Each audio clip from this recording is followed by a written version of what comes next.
আসসালামু আলাইকুম। প্রিয় দর্শক, দেশে এখন এক অদ্ভুত রাজনীতি শুরু হয়ে গেছে। এই রাজনীতি হচ্ছে যে স্বীকৃতি অর্জনের অথবা স্বীকৃতি লাভের একটা রাজনীতি, যে আমি কি করেছি, আমি যা কিছু করেছি সেটাকে ইতিহাসের অংশ কিভাবে করা যায়, তার জন্য একটা প্রতিযোগিতা শুরু হয়েছে। যে 8ই আগস্ট যেদিন ডক্টর ইউনূস ক্ষমতা গ্রহণ করেছেন, সেই দিনটাকে কিভাবে একটা দিবসের নামাঙ্কিত করে ইতিহাসের অংশ করা যায়। তো এ নিয়ে অনেক রকম আলোচনা হচ্ছে, সমালোচনা হচ্ছে। দু একজন প্রশংসা করছেন, অনেকেই সমালোচনা করছেন। তো আমি এক্ষেত্রে সবচেয়ে যে মানে স্পষ্ট উচ্চারণটা দেখেছি, এটা হলো আপনাদের সুপরিচিত সিনিয়র সাংবাদিক কলামিস্ট জনাব আনিস আলমগীরের একটা স্ট্যাটাস। তো বিষয়টি নিয়ে আমরা আলাপ করবো, এই জন্য আমাদের আজকে অতিথি হিসেবে আছেন অবধারিত ভাবে জনাব আনিস আলমগীর। জনাব আনিস আলমগীর, আপনাকে আমাদের অনুষ্ঠানে স্বাগত জানাচ্ছি। আশা করি আপনি আমাকে শুনতে পাচ্ছেন। শুনতে পাচ্ছি। ধন্যবাদ আপনাকে। আপনি দীর্ঘ রোগ শোক কাটিয়ে যে আমাদের মধ্যে এসেছেন, খুব চিন্তিত ছিলাম আপনার জন্য। আমি না, শুধু রোগ আমার সাথে যাদের দেখা হয়েছে তারা সবাই আপনার জন্য চিন্তা করছে, আমাকে বলছেন ভদ্রলোকের কি হলো, ঠিক আছে কিনা। যাই অনেক হোক। কৃতজ্ঞতা, সবার প্রতি অনেক কৃতজ্ঞতা। আসলে একদম ভালো হয়ে গেছে তা না, একটু দুর্বলতা আছে। কাজে আজকের অনুষ্ঠান আপনাকে আনলে সুবিধা এটাই যে দর্শক যেটা জানতে চায় সেটা উপস্থাপক হিসেবে আমাকে আর খুঁচিয়ে বের করতে হয় না, আপনি নিজেই বলতে থাকেন এবং দর্শক পরিতৃপ্ত হয় বলে আমার ধারণা। তা আপনার স্ট্যাটাস নিয়ে কথা বলছিলাম, যে হ্যাঁ। 8ই আগস্ট হ্যাঁ। যে কথাটা আপনি বলেছেন, আপনি এটা এইভাবে মূল্যায়ন করছেন কেন? 8ই আগস্ট দেখেন, 8ই আগস্ট কিন্তু শেখ হাসিনার আমলেও এটা ছুটির ইয়ে ছিল, জাতীয় দিবস ছিল। তখন শেখ হাসিনা এটা করেছিলেন যে উনার আম্মা, যে বঙ্গবন্ধুর স্ত্রী, যে জি। বঙ্গমাতা ফজিলাতুন্নেসা, উনার জন্মদিন উপলক্ষে এটাকে উনি জাতীয় ছুটি, ছুটি দেন নাই, জাতীয় দিবস করেছেন। তারপরে একই একই একই মাসে কিন্তু 5 আগস্ট কিন্তু দেখেন, দুইটা তারিখ কিন্তু ডক্টর ইউনূস যে দুইটা তারিখ বেছে নিয়েছেন। 5 আগস্ট কিন্তু শেখ কামালের জন্মদিন ছিল, শেখ হাসিনা সেটাকে তার ভাইয়ের জন্মদিন উপলক্ষে জাতীয় দিবস বানিয়েছেন। আর 18ই অক্টোবর উনি শেখ রাসেলের জন্মদিনকেও জাতীয় দিবস বানিয়েছেন। আমি জানি না শেখ জামাল কি দোষ করেছিল, তাকে কেন শেখ হাসিনা বাদ দিয়েছিলেন। শেখ হাসিনা এটা বাদ দিয়ে, এবং তার বাবা আমাদের মহান নেতা, অবশ্যই উনার জন্ম মৃত্যু বার্ষিকী যদি পালন হয় সেটাতে তো কারো মাথা ব্যথা হওয়ার কথা ছিল না। সেই দুইটা দিনে উনি জাতীয় দিবস করেছেন এবং ছুটিও ছিল। এই এই দুইটা দিন বাদ গেল। আমি এই যে বর্তমান সরকার ক্ষমতা আসার পর এই দিবসগুলো বাদ দিয়েছে। দুঃখিত যে, মানে দুর্ভাগ্য যে উনারা 7ই মার্চ পর্যন্ত বাদ দিয়ে দিয়েছেন। এটা একজনের অ্যালার্জি হিসেবে আমরা দেখেছি। এই যেগুলোর কথা বললাম এগুলো বাদ দিলে উনার শেখ হাসিনার মানে আত্মীয় স্বজন কেন্দ্রিক সেটা তো কারো মাথা ব্যথা ছিল না। কিন্তু ডক্টর ইউনূস বাদ দিয়েছেন, প্রশংসা পেয়েছেন কারো কারো কাছ থেকে। কিন্তু জুলাই বিপ্লবের নাম দিয়ে উনি যে এক মাস ব্যাপী কর্মসূচি নিলেন, সেখানে দেখা যাচ্ছে যে উনি জুলাইয়ের 5 তারিখকে ছুটি দিয়ে দিয়েছেন এবং এটা বিপ্লব দিবস করেছেন। হতে পারে সেটা, কারণ এইটা এইটা তো গণ অভ্যুত্থান হিসাবে আমরা কি অস্বীকার করছি না।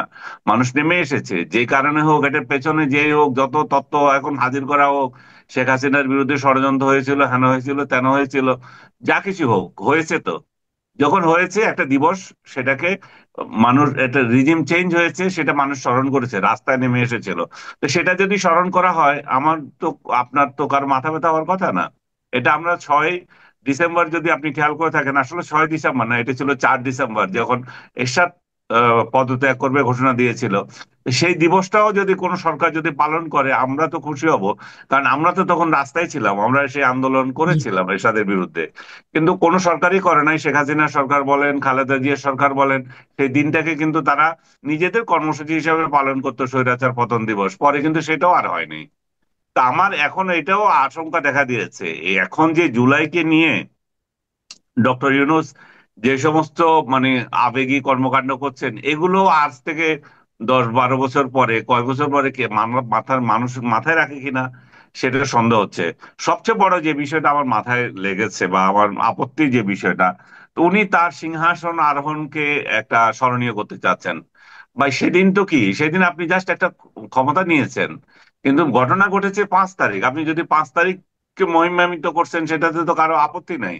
5, 6, 7, 8, এই এত, তাহলে মাঝখানের দিনগুলো কোথায় যাবে? মাঝখানের দিনগুলো তো এই দেশে বর্বরচিত কিছু হত্যাকাণ্ড হয়েছে, তার দায়িত্ব কি তাহলে আপনি নিতে চাচ্ছেন না? আপনি তাহলে 8 তারিখ থেকে সবকিছু হিসাব করতে চাচ্ছেন, 5 তারিখ থেকে করতে চাচ্ছেন না, এগুলো কিন্তু এখন কোয়েশ্চেন আসতেছে। কারণ এর মধ্যে তো অনেক পুলিশ সহ অনেক মব জাস্টিস এমন হয়েছিল, জাস্টিস বলবো না, এই লিঞ্চিং যেভাবে হয়েছিল তাতে তো অনেক মানুষ মারা গিয়েছিল, সেগুলো নিয়ে প্রশ্ন আসছে। অনেকে বলতেছে 5 জুলাই কি এখন পুলিশ হত্যা দিবস পালন করার জন্য? বিচিত্র নয়, দেখবেন আপনি ক্ষমতা পরিবর্তন হলে এটা এটা হতেও পারে।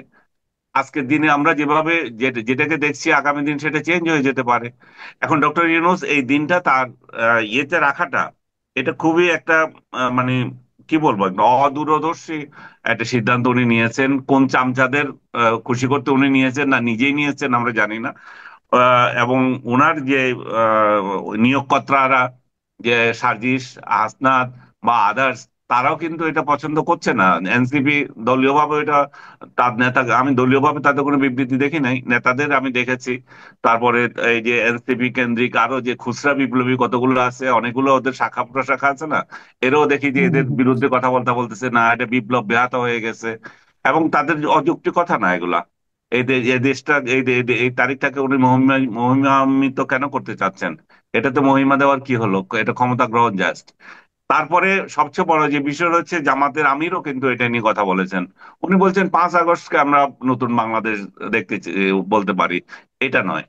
তো সব দিক দিয়ে মিলিয়ে এটা মানে এমন অবস্থা তৈরি হয়েছে যে তাতে করে আমাদের মনে হয় যেন আমরা যেখানে যে যখন ক্ষমতায় যাই, আপনি শুরুতে বলছিলেন নিজেরটাই তখন মনে রাখি, এবং মনে রাখি যে মনে করি যে আমার এই দিনটা বোধহয় চিরদিন স্মরণীয় হয়ে থাকবে না।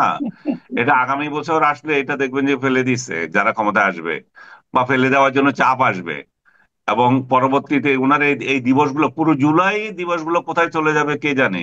আমি তো আবু সাইদের হত্যাকাণ্ডের যে দিনটা, এইটাকে, আর যে 5 তারিখের এই ঘটনা, এই দুইটা দিন ছাড়া তো বাকিগুলোকে কেউ মনে করবে কোনো দিন, আমার তো মনে হয় না। কোনো কারণ নাই। কিন্তু উনি মানে পুরো মাস ব্যাপী একটা করেছেন, একটা কর্মসূচি নিয়েছেন এই যে এই সমস্ত প্রোগ্রাম করার জন্য। তো এই সমস্ত কর্মসূচি শেখ হাসিনার আমল কিংবা খালেদা জিয়ার আমল, ইয়ের আমল, এরশাদের আমল, আমরা তো দেখেছি এগুলো হচ্ছে আমলাদের একটা টাকা খাওয়ানোর বুদ্ধি। এরা কতগুলো ছবি তুলবে, পাঠাবে, দিবস পালিত হয়েছে, আর বাজেট করবে। তো ডক্টর ইউনূস আমরা যেটা দেখতেছি যে উনিও এটা করার জন্য অনেকগুলো কমিটি করে রাখছেন। হ্যাঁ, কমিটি করে দিয়েছেন এবং তারা পালন করবে। তো আমার আমার ব্যক্তিগত ধারণা এটা সুপার ফ্লপ করবে এই পুরো জুলাই কর্মসূচি। আমি যেই স্ট্যাটাসটা লিখেছিলাম সেটা থেকে আমি যদি আপনাকে যদি একটুখানি স্মরণ করি, আমি বলছিলাম যে এই যে মানুষ আলতু ফালতু এই সমস্ত দিবস আর সেন্টিমেন্ট থেকে যে বোধহয় আহ, মুখ ফিরিয়ে নিয়েছে, সেই জন্য এনসিপি এবং জামাত তারাও এটার বিরোধিতা করছে। এবং কারণ তারাও বুঝেছে যে এই সমস্ত ফালতু সেন্টিমেন্ট দিয়ে মানুষকে আর বোকা বানানো যাবে না। এবং সারা দেশে যেভাবে মুক্তিযুদ্ধের সিম্বল গুলোকে আক্রান্ত হচ্ছে, আজকে আমি যেটা দেখলাম যে সোশ্যাল মিডিয়ায় এসছে যে আপনার বিজয় সরণিতে অনেকগুলো মুরাল ভেঙে ফেলা হচ্ছে বুলডোজার দিয়ে। আমি ছবি দেখলাম, বাস্তব জানি না, আমি এদিকে ভিজিট করে নাই। এবং মানুষ এটা অবিশ্বাস করবে না, কারণ 5 আগস্টের পর থেকে মুক্তিযুদ্ধের বিরুদ্ধে এই সরকার যেভাবে অবস্থান নিয়েছে, যেভাবে মুক্তিযুদ্ধকে হেয় করা হলে এই সরকার চুপ করে আছে, তাতে করে মানুষ বিশ্বাস করবে যে হ্যাঁ এরাই করতে পারে এটা, কারণ এদের এদের দ্বারা এটা সম্ভব। এবং তারা নিজেরা যে এই মুক্তিযুদ্ধের বিরোধিতা করতে গিয়ে মানে মানে আওয়ামী লীগ, সরি, আওয়ামী লীগের বিরোধিতা করতে গিয়ে যে মুক্তিযুদ্ধের বিরোধিতা করছে, এটা তারা নিজেরা বোধহয় কোনো খেয়াল করছে না। এবং মানুষের মধ্যে এই ধরনের একটা পারসেপশন অলরেডি দাঁড়িয়ে গিয়েছে। আমার এক কলিগ ছিল, আমি নাম বললাম না, বাম নেতা, সে বঙ্গবন্ধুকে গালাগালি করতো এবং করতো, সমালোচনা করতো। সমালোচনা করতে করতে তার এমন এক অবস্থা হইতো, এক সময় সে আহ, গোলাম আজমকে জাতির জনক বানিয়ে দিত। তো এই অবস্থা তৈরি হয়েছে এদের মধ্যেও, এরাও সমালোচনা করতে করতে আওয়ামী লীগের এমন এক অবস্থায় চলে যাচ্ছে, তাতে করে মনে হবে যে এরা টোটাল রাজাকারদের খপ্পরে পড়ে গেছে। এবং আহ, এবং রাজাকাররাও লজ্জা পাবে এরা এদের কর্মকাণ্ড দেখে। এবং তারা যে নিজেরা বলছে খুনি হাসিনার গুম খুন, এগুলোর এগুলো দিয়ে যার হাসিনাকে মানে ব্র্যান্ডিং করতে চাচ্ছে, ব্র্যান্ডিং আছেও, কিন্তু তারাও নিজেরা যে ব্র্যান্ডিং হয়ে গেছে মব জাস্টিসের জন্য, মব কালচারের জন্য, এবং মব তন্ত্রের জন্য, মব মাফিয়া হিসাবে তাদের অনেকের নাম বলতেছে মানুষ। এগুলো কিন্তু ভবিষ্যতে তাদের বিরুদ্ধে হবে। এবং এই এই এই এই জিনিসটা কিন্তু তাদের কোনো মানে মাথায় আসছে না। আরেকটা কথা আমি বলেছিলাম যে আপনি খেয়াল করে দেখেন যে জুলাই কেন্দ্রিক অনেক কিছু হচ্ছে, মাসব্যাপী কর্মসূচি তো হইলই। তারপরে আরেকটা জিনিস, জুলাইকে কেন্দ্র করে হচ্ছে যে আপনার বঙ্গভবন, গণভবনে একটা হচ্ছে, আর জাদুঘর হচ্ছে, নিশ্চয় আপনি জানেন সেটা, তাই না? তো হুম। এটার পেছনে অনেক টাকা ইনভেস্ট করা হচ্ছে। আমি সরকারকে বলতে চাই যে আসলে আমরা আবেগে পড়ে অনেক কিছু করে থাকি। শেখ হাসিনা ওই ভবনে থাকতো, তাই সেই ভবনকে আপনি এখন জাদুঘর বানিয়ে ফেলবেন।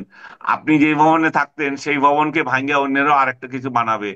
এইটা জাদুঘর তো ভাই, ঘরে ঘরে জাদুঘরের দরকার নাই। জুলাই জুলাই স্মৃতির অনেক কিছু যদি আপনার থাকে, সেটা জাতীয় জাদুঘরে জমা দেন। জাতীয় জাদুঘর আমাদের এগুলো সংরক্ষণ করার জন্য দায়বদ্ধ, এবং তাদেরই কাজ এটা। এখন আপনি যদি ঘরে ঘরে জাতীয় জাদুঘর বানান, ক্ষমতা পরিবর্তনের ফলে জাতীয় জাদুঘর ভাঙবে না কিন্তু, এগুলো ভেঙে ফেলবে। এবং এগুলো ভেঙে ফেললে কি হবে, আমরা যে এত টাকা দিয়ে একটা প্রতিষ্ঠান করলাম, সে টাকাটাই তো জলে যাবে। এবং সবচেয়ে বড় কথা হচ্ছে, গণভবনকে আপনি কেন জাদুঘর বানাতে চান? গণভবন এই যে সংসদ ভবন কেন্দ্রিক, এই যে বিখ্যাত একটা আমাদের স্থাপনা এবং একটা নকশা, এটা কি নকশার বাইরে কিছু করা?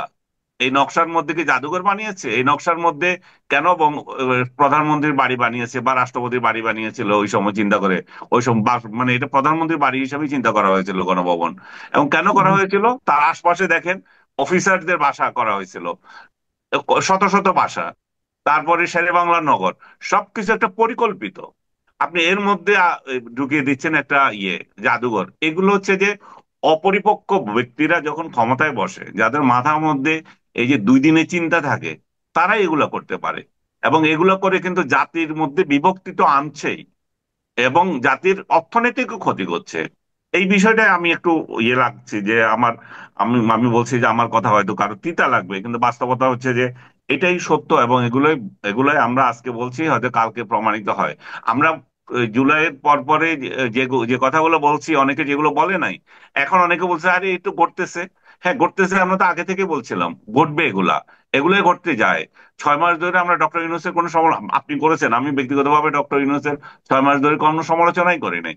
করি না, আমাকে গালাগালি করছে, এই বেটা তুমি তো চিটাঙ্গা, তোমরা ইয়ে তোমার বদ্দার পক্ষে, তোমরা দালাল। গালাগালি করছে আমাকে, আজকেও গালাগালি করছে একজনে, যে আপনি তো কিছু বলবেন না, আপনি তো বদ্দার দালাল। তো এটাই হচ্ছে মেন্টালিটি, যে চিটং এর লোক, তাই আমি বদ্দার সমালোচনা করব না। না, না, বদ্দার সমালোচনা একটা প্রশংসা কথা দূরে বলি, করবো। একটা কথা একটু জানতে চাই। মানে আপনার আসলে কমন সেন্স কি বলে যে এই যে বিষয়গুলো, এটা যে টিকবে না, লং লাস্টিং হবে না, সাধারণ মানুষ যেটাকে নেগেটিভ ভাবে নিবে, এই বিষয়টা কি ডক্টর ইউনূস বুঝেন না? ওনার না রাজনৈতিক জ্ঞানটা কম, কিন্তু হুম। এইটুক তো উপলব্ধি করার ব্যাপার আছে যে মানুষ আসলে কতটুকু বুঝতে পারে, মানুষ কতটুকু নেয়। মানুষ বাংলাদেশে মানুষের যে ক্যারেক্টারটা, যে খুব দ্রুত সিদ্ধান্ত চেঞ্জ করা, দ্রুত হুম। মাথায় ওঠানো, মাথা থেকে নামিয়ে ফেলানো, উনি তো দেখেছেন সবই। উনি এই ধরনের মানে সিদ্ধান্তের দিকে যাচ্ছেন কেন? উনি যাচ্ছেন কারণ হচ্ছে যে এটা শুরুতেই গন্ডগোলটা হয়েছে, এটাকে স্বাধীনতা 2.0 বানিয়ে, এটা একটা গণ অভ্যুত্থান। এই গণ অভ্যুত্থানকে স্বীকৃত অর্থে এটা স্বীকৃতি পাওয়ার বিষয়। কিন্তু আপনি গণ অভ্যুত্থানকে একটা জাতির অভ্যন্তরীণ গন্ডগোলকে আপনি যদি স্বাধীনতা যুদ্ধের সাথে তুলনা করতে যান, তখনই সবকিছু গোলমাল পাকিয়ে যায়। তো যারা এটাকে 2.0 বানিয়ে বানাতে চেয়েছিল, এবং এটা বানাতে চাওয়ার কারণেই তারা বারবার এটাকে মহিমান্বিত করতে চাচ্ছেন, মহিমা দিতে চাচ্ছেন। সরকার এখন পুরো জুলাই মাস জুড়ে যে জুলাই বিপ্লব গলানোর যে কর্মসূচি নিয়েছে, মানে গলানোর গিলানোর যে কর্মসূচি নিয়েছে, এই গিলানোর কর্মসূচির উদ্দেশ্যই তো এটাই, যে এটা ইতিহাসে স্থান দেওয়া। এটা কিন্তু 71 থেকেও বড় কিছু। শেখ হাসিনাকে হটানো কিন্তু বিরাট এক কাহিনী। মানে এরশাদকে যে আমরা হটিয়েছিলাম, সেগুলো কিছুই ছিল না। সেগুলো এমনি এমনি হয়েছিল, তখন যে বিভিন্ন রাজনৈতিক দল একসঙ্গে রাস্তায় নেমেছিল। শুধু শেখ হাসিনাকে হটানোটাই বিরাট বিপ্লব, মাইলস্টোন হয়ে গেছে বাংলাদেশের, বাকিগুলা না। অবশ্যই এরশাদকে হটানো একটা বিরাট ঘটনা, শেখ হাসিনাকে হটানো বিরাট ঘটনা। আওয়ামী লীগ লোকজন মনে করে যে খালেদা জিয়াকে যে 96 সালে তারা হটিয়েছিল, সেটাও একটা ঘটনা। এগুলো কি? এগুলো হচ্ছে আমাদের আভ্যন্তরীণ রাজনীতি। এখন এটাকে যদি আপনি স্বাধীনতার সমতুল্য করতে যান, তখনই গন্ডগোল লেগে যাবে। এই গন্ডগোলটা তারা শুরু থেকে এটাই করেছিল। ডক্টর ইউনূস সেই গন্ডগোলের মধ্যে আছেন। ওনার রাজনৈতিক জ্ঞান তো কি আছে আপনি জানেন? ওনার রাজনৈতিক জ্ঞান, উনি তো বিদেশিদের নিয়ে ব্যস্ত। বিদেশি কেউ আসলে তাকে দেখা দেওয়া, মানে যদু মধু যা বাংলাদেশে আসে, আসলেই ওনার দেখা পাওয়া যায়। হ্যাঁ, উনি আবার যখন বিদেশে যান, যদু মধু যারাই দেখা করতে চাচ্ছেন সবাইকে উনি দিতে পারছেন। বিদেশি সাংবাদিকদের জন্য ওনার দরজা মানে খোলা। এখন তো 12 না 13 নম্বরে আবার যাইতেছেন আপনার মালয়েশিয়া, সেটা আবার পাকা হয়ে গেছে। এই জুলাই বিপ্লব ফালাই দিয়ে চলে যেতে চাইছিলেন, তারপর মালয়েশিয়াকে রিকোয়েস্ট করছে যে ভাই এই 36 জুলাইয়ের পরে একটু দাও, ওরা এর মধ্যে দিয়ে দিয়েছিল। যাক, ওইখানেও যাবেন, ওইখানে দেখবেন আপনি বিদেশি সাংবাদিকদের সাথে কথা বলবেন, কিন্তু দুর্ভাগ্য হচ্ছে যে উনি বাংলাদেশি সাংবাদিকদের সাথে কথা বলেন না, আসেন না। ওনার সিলেক্টিভ সাংবাদিকদের উনি ইন্টারভিউ দিচ্ছেন, কিন্তু উনি একটা জাতীয় প্রেস কনফারেন্স করছেন না যেখানে সাংবাদিকরা যাবে। কদিন আগে কিছু সাংবাদিককে ওনার কার্যালয়ে ডাকা হয়েছিল, একজন মন্ত্রী ব্রিফ করেছেন।